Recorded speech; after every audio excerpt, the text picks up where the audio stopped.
ہاں، تحریری سوال ایک میرے پاس آیا ہے کہ آپ کہتے ہیں کہ نماز ہاتھ چھوڑ کے بھی پڑھنی چاہیے، یعنی یہ بھی سنت ہے، اوپر باندھ کے بھی نیچے باندھ کے بھی۔ بھائی کا سوال یہ ہے کہ ان تینوں میں تھوڑی سی حکمت اگر بتا دیں، تفصیل تھوڑی بہت ہی۔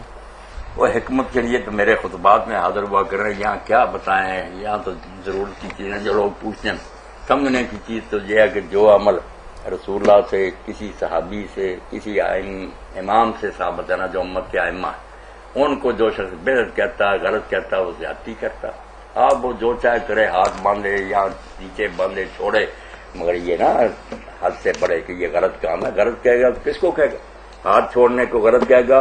اب مصنف ابن ابی شیبہ اٹھائے گا، کون ہاتھ لٹکاتے تھے؟ عبداللہ بن زبیر نے لٹکاتے، صحیح سند ابراہیم نخعی لٹکاتے تھے، سعید بن مسیب لٹکاتے تھے، محمد بن سیرین، حسن بصری، تابعین کے جتنے سردار ہیں التمہید پڑھنے سارے لٹکا کے پڑھتے۔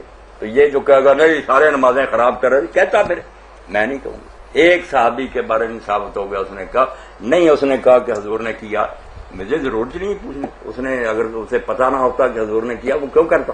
صحابی کا امر خود دلیل ہے عبادت میں کہ حضور نے کیا تو اس نے کیا۔ اس لیے یہ لفظ جو ڈھونڈتے نا، وہ کہے نبی علیہ السلام نے کیا، بھائی اس سے بڑی بات ہے کہ وہ کر رہا۔ اگر وہ کہتا حضور نے کیا، عمل نہ کرتا، پھر بھی کچی بات تھی، وہ تو خود نماز اس طرح پڑھ رہا، وہ برباد کر رہا اپنی نماز۔ تو یہ یقین جان لیں، میں نے یہ اصولی بات آپ کے سامنے کہی کہ عبادت میں حضور کا ذکر آئے، صحابی کا آئے، کسی امام اور تابعی کا آئے، ہم نہیں دلیری کریں گے کہ اس کو بدعت کہیں یا گمراہی کریں، وہ دین ہی دین۔ امام مالک اور اوزاعی اور لیث بن سعد جیسے لوگ نمازیں خراب کرتے تھے، جن کے مسلک ساری دنیا میں چلتے رہے، کئی علاقوں میں ہاتھ چھوڑ کر پڑھتے۔